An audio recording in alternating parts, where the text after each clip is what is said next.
Sivaya Nama Tiruchitrambalam. Welcome back. Today we are going to discuss about pain.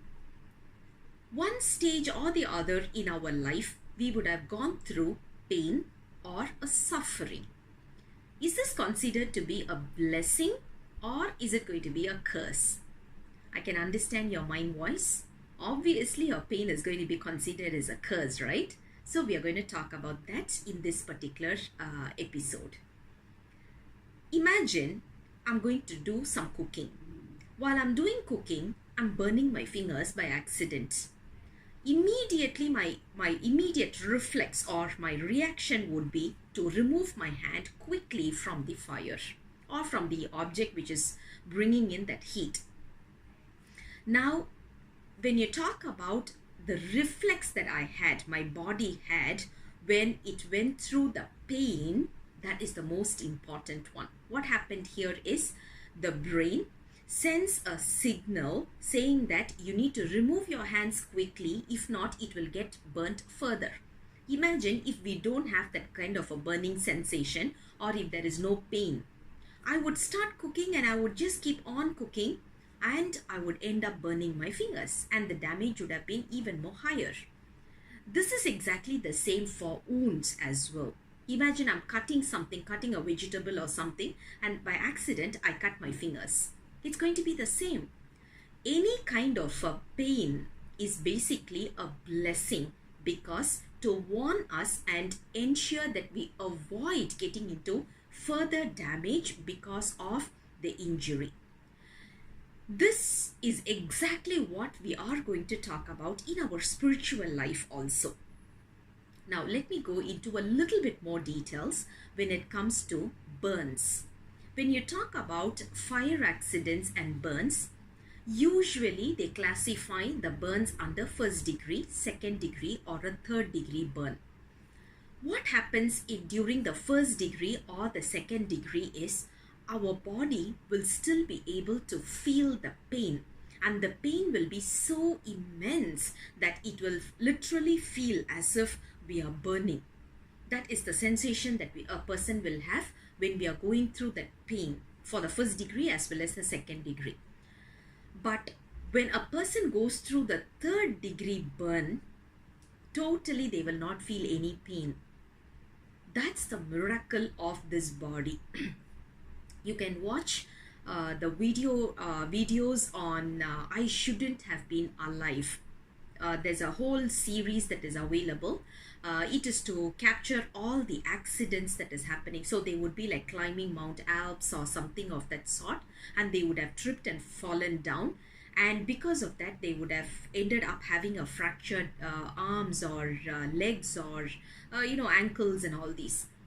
The bones would be just popping up of the skin, and it would be so damaged. Yet they will not feel any pain. They would be able to crawl all the way until they could get some help. What happens here is, that is the beauty of our brain. What happens here is, when the brain has identified certain decibel of pain, immediately it will cut off or rather mentally amputate that particular portion of the body. The reason is our heart will not be able to take the pain, and immediately it will end up in a heart arrest situation. In order to protect the heart, the brain will send a signal. In order to protect the heart, it will just cut off that part from the body, and so the pain signals will not be sent back. This is the beauty of how our body has been created by God. Now, we are going to use this exact analogy, or rather this reality, into our spiritual life. Imagine we are going through some suffering due to our friends or relatives or our spouse or kids or whoever, it could be our parents, whoever it is.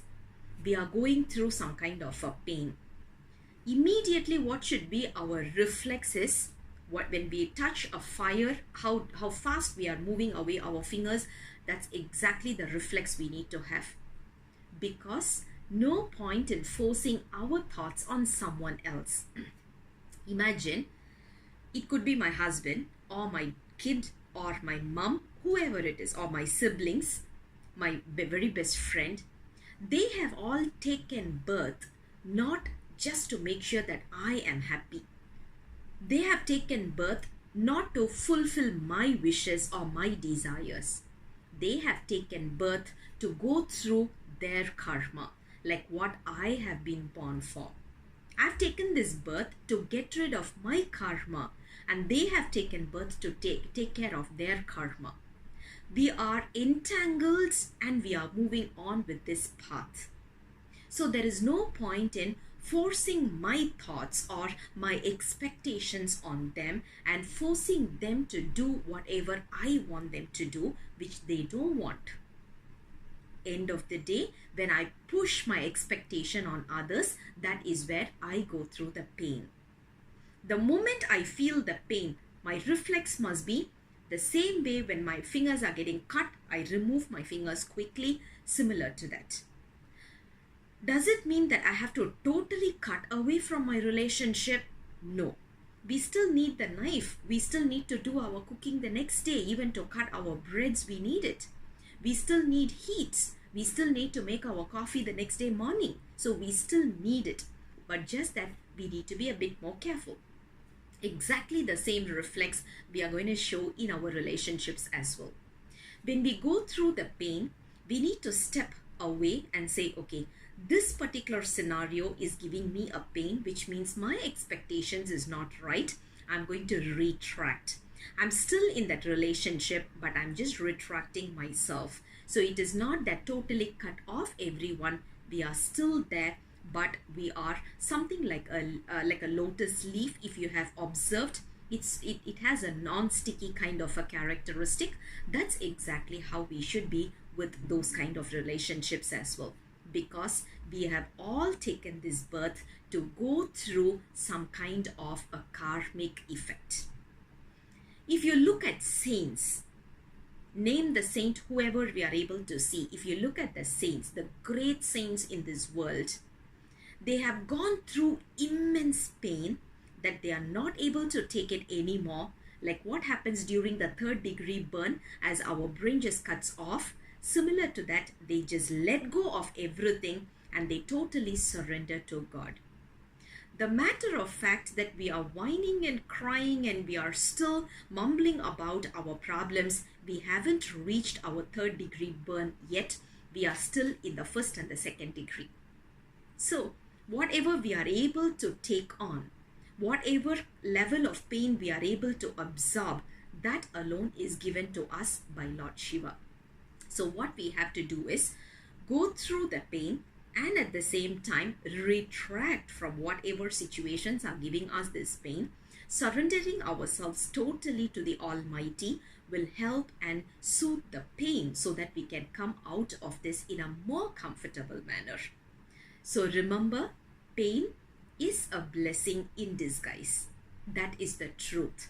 Pain is not a curse, rather it is a boon. It is a blessing.